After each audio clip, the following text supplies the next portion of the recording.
Something I hear Israel supporters say a lot is that they're God's chosen people. And I think this is a perfect example of how the victor gets to tell the story.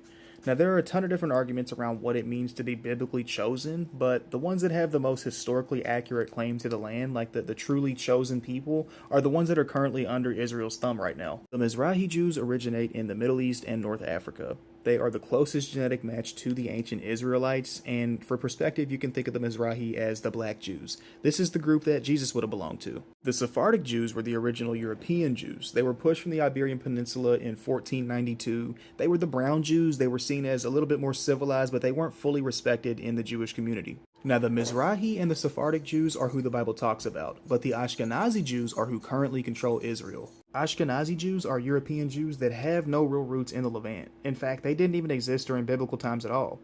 They originate in Europe, Eastern Europe, when a small group of Middle Eastern Jews went on a conversion campaign. The Eastern Europeans converted to Judaism, but they brought their colorist and Eurocentric values with them.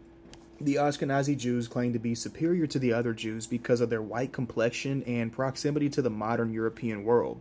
And Europe backed the Ashkenazi Jews. They led campaigns against the other sects until today, where now they make up over 90% of the global Jewish community. I don't want to make this a sermon, but if you support Israel's genocide because you think it's going to bring back Jesus, you might want to reread what happens. When them rich folks in the Bible tried to colonize Israel, this is what happened. This is what the Bible said. It says, they covet fields and seize them, and houses and take them. They defraud people of their homes. They rob them of their inheritance. Therefore the Lord says, I am planning disaster against this people, from which you cannot save yourselves. You will no longer walk proudly, for it will be a time of calamity.